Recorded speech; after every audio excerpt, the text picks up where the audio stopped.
Hello दोस्तों, आप सबको नमस्कार। कल हमने कांग्रेस की स्टार्टिंग किया था कांग्रेस पार्ट 1 में।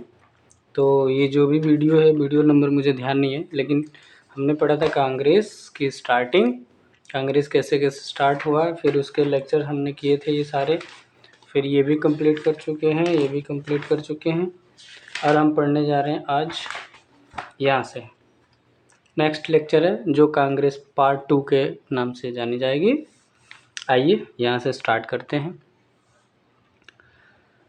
1896 में कलकत्ता,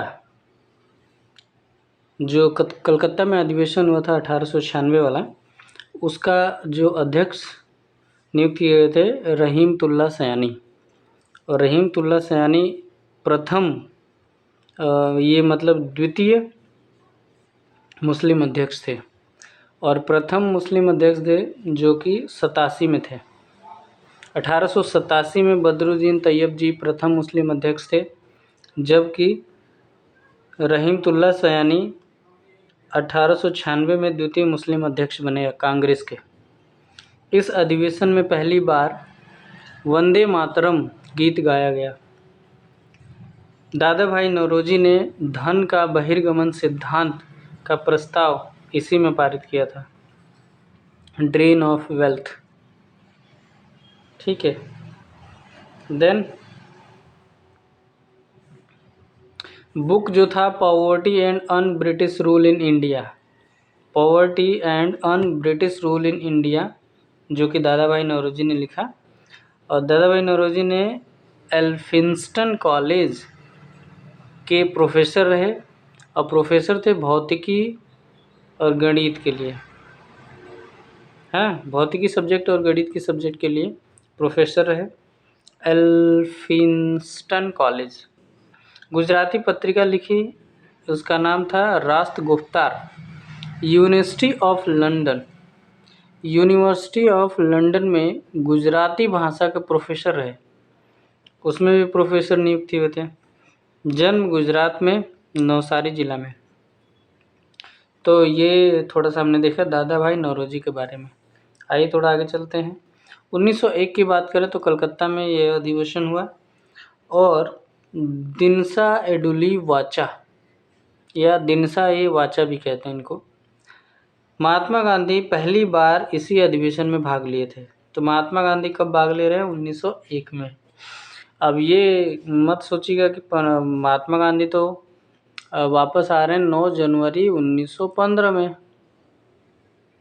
तो 1901 में क्या कर रहे हैं? महात्मा गांधी बीच बीच में आया करते थे ना साउथ अफ्रीका से।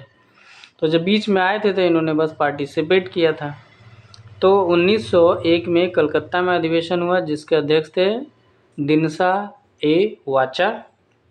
महात्मा गांधी पहली बार इसी अधिवेशन में भाग लिए थे। महात्मा गांधी 1893 से 1915 तक साउथ अफ्रीका में रहे। सभी जानते हैं 21 वर्ष के लिए रहे थे वहाँ पे। और 1897 में पत्नी तथा बच्चों को ले गए। 1901 में अधिवेशन में शामिल हुए, 1901 के अधिवेशन में शामिल हुए, और 9 जनवरी 1915 प्रवासी भारतीय दिवस के रूप में जो मनाया जाता है उस समय वापस आए। इस अधिवेशन में कांग्रेस के नेताओं ने आपसी मतभेद हो गए। इस अधिवेशन में कांग्रेस के नेताओं में ही आपसी मतभेद हो गए। फिर 1903 का देखें तो 1903 में मद्रास का लाल मोहन घोष ने इसका अध्यक्षता किया। सेल्फ गवर्नमेंट यानी स्वशासन की मांग की। सेल्फ गवर्नमेंट तो 1905 वाला बनारस वाला है। ओके, 1905 बनारस में जो अधिवेशन हुआ था उसमें सेल्फ गवर्नमेंट यानी स्वशासन की मांग की गई थी, जिसकी अध्यक्षता गोपाल कृष्ण गोखले कर रहे थे। स्वशासन की मांग चल रही थी उसमें। तो चूँकि ये 1903 वाला इम्पोर्टेंट ज़्यादा नहीं है, कुछ खास नहीं हुआ होगा इसलिए नहीं है। 1903 मद्रास में हुआ था, लाल मोहन घोष थे इसका अध्यक्ष, और 1904 वाला बॉम्बे में हुआ था, सर हेनरी कॉटन थे। ठीक है, इम्पोर्टेंट है 1905। 1905 बनारस में हुआ, जो कि गोपाल कृष्ण गोखले के अध्यक्षता में हुआ। और एक सेकेंड,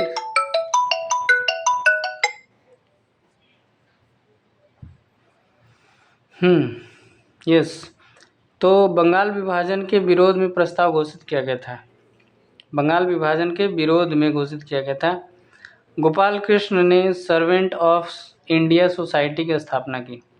गोखले ऑस्ट्रेलिया और कनाडा के तर्ज पर स्वशासन की मांग कर रहे थे। जो गोपाल कृष्ण गोखले हैं वो ऑस्ट्रेलिया और कनाडा के तर्ज पर स्वशासन की मांग कर रहे हैं। और सर्वेंट ऑफ इंडिया सोसाइटी को भारत सेवा सोसाइटी भी कहते हैं। या तो सर्वेंट ऑफ इंडिया सोसाइटी के नाम से याद रखना है या भारत सेवा सोसाइटी के नाम से याद रखना है। बंगाल विभाजन हमारे ऊपर बम की तरह गिरा। बंगाल विभाजन हमारे ऊपर बम की तरह गिरा, ये किसने बोला है? सुरेंद्र नाथ बनर्जी ने। ठीक है, तो जो इम्पोर्टेंट है वो इस नोट्स में है। आइए थोड़ा और आगे देखते हैं। ये कोई शॉर्टकट में लिखा हुआ है।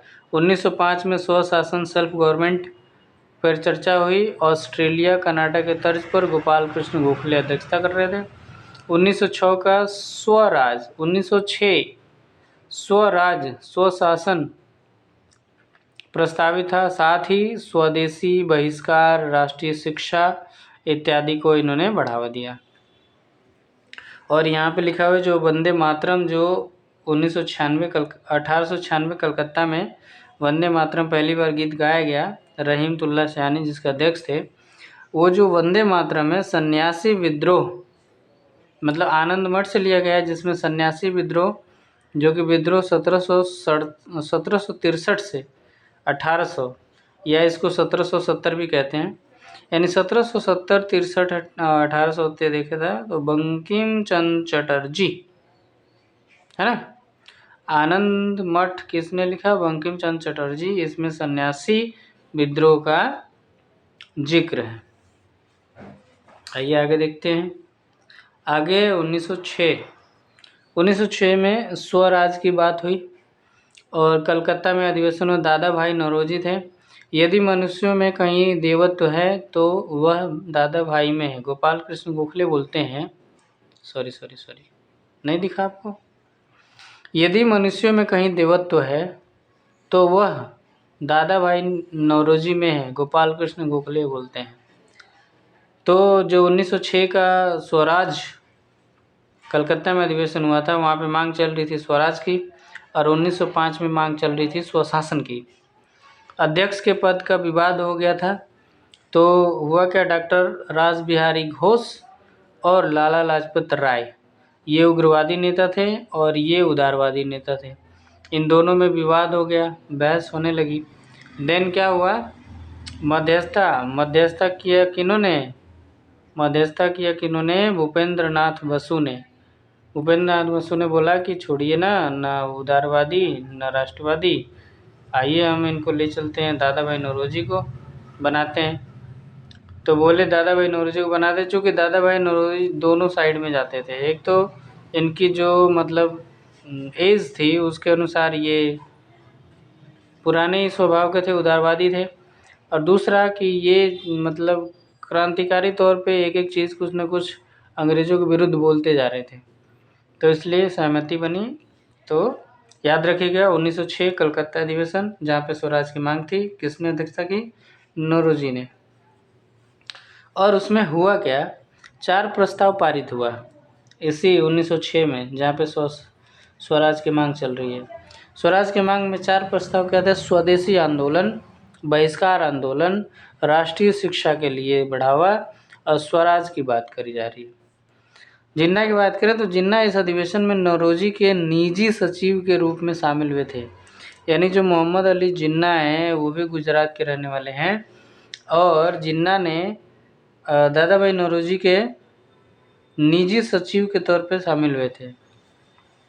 यानी कि 1906 में तो जिन्ना कांग्रेस की तरफ आ रहे हैं, मतलब इससे बिफोर भी होंगे लेकिन उतना नहीं। और जिन्ना एक्चुअल में जब आए तो नौरोजी के निजी सचिव के तौर पे आए। स्वराज की बात करें तो स्वराज है क्या? कांग्रेस में सर्वप्रथम नौरोजी यानी दादा भाई नौरोजी ने 1906 में स्वराज की बात करवाई। और स्वराज मेरा जन्मसिद्ध अधिकार है, इसे मैं लेकर रहूँगा, ये आप जानते ही हैं, तिलक जी ने बोला है। देन और रही बात इसके डेट कन्फ्यूजन दैट फर्स्ट, मतलब स्वराज किसने सबसे पहले शब्द को इंगित किया, तो इतिहास में सबसे पहला प्रयोग स्वामी दयानंद सरस्वती ने किया था। स्वराज की बात सबसे पहले, ठीक है, समझ रहे हैं, आगे बढ़ते हैं। देन 1907 की बात करें, बहुत ही धड़कता हुआ क्वेश्चन है। 1907 में सूरत का विभाजन हो गया, चूँकि डॉक्टर रास बिहारी घोष इसके अध्यक्ष बनाए गए, और ताप्ती नदी के किनारे है सूरत। कांग्रेस का विभाजन हो गया इसी में, नरम दल और गरम दल में। और विभाजन का नेतृत्व किसने किया? तिलक जी ने। विभाजन का नेतृत्व तिलक जी ने। और नरम दल की बात करें, मॉडरेट यानी कि उदारवादी। गरम दल की बात करें तो एक्सट्रीमिस्ट, उग्रवादी। सभी उग्र राष्ट्रवादी नेताओं को कांग्रेस से 7 वर्ष के लिए निष्कासित कर दिया गया। जब यहाँ पे विवाद हुआ सूरत अधिवेशन में 1907 में, तो सभी उग्र राष्ट्रवादी नेताओं को कांग्रेस से 7 वर्ष के लिए निर्वासित कर दिया गया। अब जब 7 वर्ष के लिए निर्वासित कर दिया गया, तो देखिए बीच में जो गैप हुआ, उस गैप में क्या होने लगा, धीरे धीरे क्रांतिकारियों ने अपना अपना रुख अपनाया, कोई इधर कोई उधर अपना अपना कर रहे हैं, लेकिन सबका मोटिव आज़ादी का ही है कि अंग्रेजों को यहाँ से भगाना है। 1911 कलकत्ता अधिवेशन की बात करें तो विशन नारायण धर। कलकत्ता अधिवेशन 1911 विशन नारायण धर प्रथमतः जनगण मन गाया गया। यहाँ पे पहली बार इस अधिवेशन में जनगण मन गाया गया। और 1912 की बात करें तो तत्वबोधिनी पत्रिका में भारत भाग्य विधाता शीर्षक था, के तहत इसका प्रकाशन किया गया था। जो जनगण मन गाया गया था इस अधिवेशन में, जो भी बातें हुई होगी उसमें वो सब छपा 1912 में, तत्वबोधिनी पत्रिका में छपा था। भारत भाग्य विधाता शीर्षक था उसका, ठीक है। तो 1912 की बात करें तो बांकीपुर पटना, जानते हैं 27वां अधिवेशन था ये, कांग्रेस का 27वां अधिवेशन बांकीपुर पटना में। अध्यक्ष रहे रघुनाथ नरहरि मुधोलकर। रघुनाथ नरहरि मुधोलकर, इनको RN मुधोलकर भी कहते हैं। बिहार में आयोजित प्रथम अधिवेशन, यानी कि 1912 में बिहार में आयोजित प्रथम अधिवेशन कांग्रेस का, जो बांकीपुर पटना में हुआ, 27वां अधिवेशन था। इसके अध्यक्ष थे RN मुधोलकर, जिनका पूरा नाम है रघुनाथ नरसिंह मुधोलकर। बिहार में 3 अधिवेशन हुए हैं। कौन कौन हुआ अभी तक? 1912 में, 1922 में, 1940 में।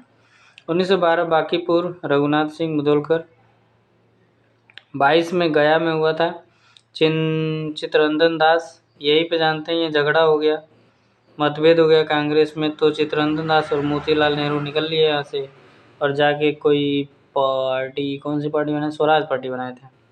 1940 रामगढ़ की बात करें तो मौलाना अबुल कलाम आज़ाद, और ये 1940 यही अधिवेशन है। इसके बाद तो क्या हुआ, कांग्रेस को रद्द कर दिया गया, जिस मतलब गवर्नमेंट की तरफ से, ब्रिटिश सरकार की तरफ से। जब कांग्रेस को रद्द कर दिया गया, ख़त्म कर दिया गया, तो ये मौलाना आज़ाद, अबुल कलाम आज़ाद कांग्रेस पे 5 साल तक विराजमान रहे, यही अध्यक्ष बने रहे, क्योंकि बीच में अधिवेशन हुआ नहीं। तो 1940 से लेके सीधे 41, 42, 43, 44, 45 छोड़ के 46 में अधिवेशन हुआ ना। तो और भी सारी इससे रिलेटेड ड्यूटी जुड़ी हुई है, आगे देखेंगे उसको। यह कांग्रेस का 27वां अधिवेशन था जो 1912 में हुआ था। और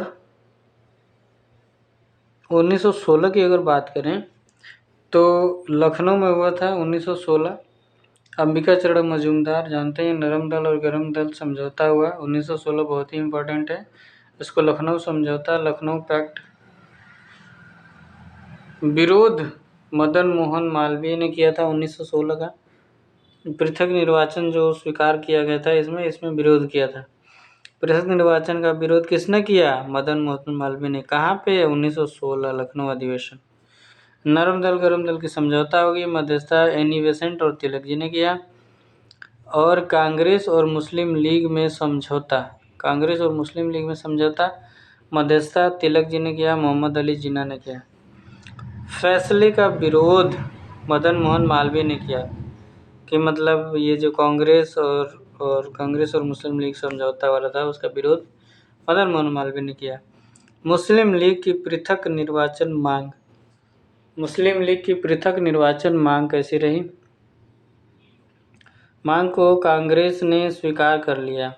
सरोजनी नायडू ओहो दिख रहा था कि नहीं, मैं रिपीट कर देता हूँ। कांग्रेस और मुस्लिम लीग के समझौता हो गया था, मध्यस्थता तिलक और मोहम्मद अली जिन्ना ने किया। फैसले का विरोध मदन मोहन मालवीय ने किया। मुस्लिम लीग की पृथक निर्वाचन की मांग कांग्रेस में स्वीकार कर लिया गया, और जब ये स्वीकार किया गया तभी से ब्लंडर शुरू हो गया, जबकि मुस्लिम लीग की पृथक निर्वाचन की मांग को स्वीकारना नहीं चाहिए था। सरोजनी नायडू पहली बार कांग्रेस के इसी अधिवेशन में शामिल हुई थी। कब? 1916 में पहली बार शामिल हुई थी, और फिर 17 में इनको चांस मिला। 17 में इनको चांस मिला अध्यक्ष बनने का। और 16 में हुआ क्या कि राजकुमार शुक्ल जब लखनऊ में अधिवेशन चल रहा था, पहले किसान बने जिन्होंने कांग्रेस के मंच से संबोधित किया। यानी कि जब वो बात कर रहे थे पटेल जी से, गांधी से, जिससे भी, तो उनको ऑफर दिया गया कि आप जो भी आपकी समस्या है मंच पे जाके बोलिए, सब सुनेंगे। पटना विश्वविद्यालय अधिनियम पारित हुआ। स्थापना 1917 में। पटना विश्वविद्यालय की स्थापना 1917 बीपीएससी में आया हुआ है कि पटना विश्वविद्यालय की स्थापना कब हुआ है। ठीक है जी, आइए तो एक बार रिकॉल कर लीजिए, लखनऊ में क्या क्या हुआ। अंबिका चरण मजूमदार थे, इससे समझौता नरम दल गरम दल में समझौता हुआ। एनी बेसेंट तिलक जी के माध्यम से कांग्रेस और मुस्लिम लीग का समझौता हुआ। मध्यस्थता तिलक और मोहम्मद अली जिन्ना ने किया। फैसले का विरोध मदन मोहन मालवीय ने किया। मुस्लिम लीग की पृथक निर्वाचन की मांग कांग्रेस ने स्वीकार कर लिया। सरोजनी नायडू पहली बार कांग्रेस के इसी अधिवेशन में शामिल हुई थी 1916 में। राजकुमारी की बात करें, राजकुमारी शुक्ल, अरे यार राजकुमारी नहीं, कहाँ दिमाग है, इतने बढ़िया किसान नेता हम कुमारी बना रहे हैं उनको। राजकुमार शुक्ल पहले किसान बने जिन्होंने कांग्रेस के मंच से संबोधित किया। पटना विश्वविद्यालय की स्थापना 1917 अधिनियम पारित किया गया। 1970 की बात करें, कलकत्ता अधिवेशन एनी बेसेंट को बनाया गया, जबकि ये 16 में पहली बार कांग्रेस में शामिल हुई थी। ठीक है। जन्म इनका ब्रिटेन में आयरिश मूल की महिला है और थियोसॉफिकल सोसाइटी की स्थापना करती हैं। Home rule, Hindu central college, theosophical society, इन सब में इनका योगदान रहा। पहली बार तिरंगा झंडा फहराया गया कब? 1917 में। प्रथम यूरोपीय महिला अध्यक्ष या प्रथम यूरोपीय महिला अध्यक्ष एनी बेसेंट। महिला सदस्यों की संख्या बढ़ाने के क्रम में प्रस्ताव पारित किया और फिर आगे बढ़ते गए। क्या हुआ? 1918 में विशेष अधिवेशन,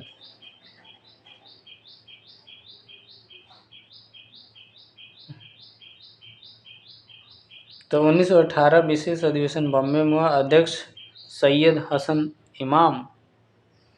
रॉलेट एक्ट पर चर्चा और इसके विरोध का फैसला किया गया। 1918 की बात करें, जब वार्षिक अधिवेशन हुआ तो दिल्ली में हुआ। 1918 में मुंबई में हुआ। ओके, दिल्ली और मुंबई 1918 में हिंदी भाषा पर जोर देने का प्रस्ताव दिया गया था।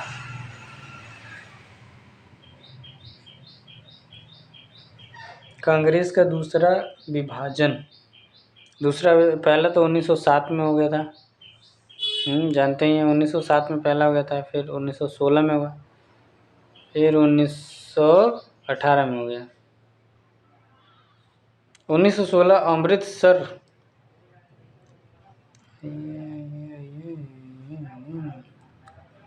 1919 में अमृतसर, मोतीलाल नेहरू जलियांवाला बाग नरसंहार के खिलाफ निंदा प्रस्ताव पारित किए।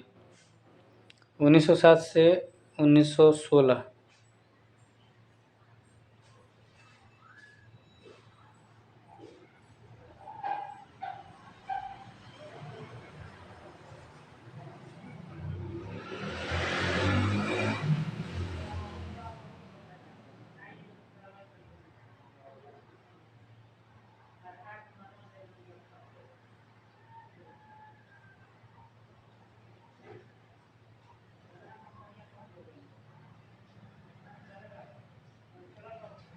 What is going on? हाँ, मैं बता रहा था 1918 में और 1918 में 2 अधिवेशन हुए। तो एक जो इमरजेंसी वाला एजुकेशन होता है, अधिवेशन होता है, इमरजेंसी वाला अधिवेशन बॉम्बे में हुआ था। सैयद हसन इमाम अध्यक्षता की। रॉलेट एक्ट पर चर्चा हुई और इसके विरोध में फैसला किया गया, इसके विरोध में, ठीक है। और एक चीज़ ये भी ध्यान रखिएगा कि तिरंगा झंडा फहराया गया पहली बार कलकत्ता अधिवेशन एनी बेसेंट के अध्यक्षता में 17 में, और फिर 18 में दोबारा वार्षिक अधिवेशन जब हुआ तो दिल्ली में हुआ। अध्यक्ष बने मदन मोहन मालवीय। हिंदी भाषा पर जोर देने का प्रस्ताव किया गया। इसमें मेन क्या है, हिंदी भाषा पर जोर देने का प्रस्ताव। कांग्रेस का दूसरा विभाजन हो गया यहाँ पे 18 में। 7 में पहला हुआ था, दूसरा 16 में जुड़ गया था, फिर दूसरी बार 18 में हट गया, मतलब विभाजन हो गया। 1919 में जो अमृतसर की बात करें, मोतीलाल नेहरू अध्यक्ष बने। जलियांवाला बाग नरसंहार के खिलाफ निंदा प्रस्ताव पारित किया गया। ये 1900 की बात हो रही है। 1920 की बात करें तो विशेष अधिवेशन हुआ और कलकत्ता में विशेष अधिवेशन हुआ। हाँ, इसी विशेष अधिवेशन को मैं इमरजेंसी बोल रहा था यहाँ पे। तो विशेष अधिवेशन कलकत्ता में हुआ, लाला लाजपत राय को बनाया गया था। ये जो लाल बाल पाल दिख रहे हैं, इन तीनों में से लाला लाजपत राय को एक बार विशेष अधिवेशन कांग्रेस में अध्यक्षता करने का मौका मिला है, अन्यथा लाल बाल पाल यानी जो क्रांतिकारी हैं उन लोगों में से नहीं मिला। वो भी लाला लाजपत राय को तब मिला जब वो विशेष अधिवेशन हो रहा था, वार्षिक वाला नहीं। सहयोग आंदोलन के संदर्भ में चर्चा हुआ उस समय और इसे अस्थायी रूप से पारित कर दिया गया कि मतलब असहयोग आंदोलन की बात करेंगे। फिर लिखा है कि 1920 में वार्षिक अधिवेशन नागपुर, वीर राघवाचारी। 1920 में वार्षिक अधिवेशन नागपुर, वीर राघवाचारी। 1920 में वार्षिक अधिवेशन नागपुर, वीर राघवाचारी। असहयोग का प्रस्ताव पारित किया गया। भाषाई आधार पर राज्यों का गठन और देशी रियासतों के लिए नीति बनाई गई। तो ये ध्यान रखना हमें कि भाषाई आधार पर असहयोग आंदोलन की बात हुई 1920 में। इसके आगे की वीडियो हम कल करेंगे। अभी के लिए बहुत बहुत धन्यवाद। Thank you.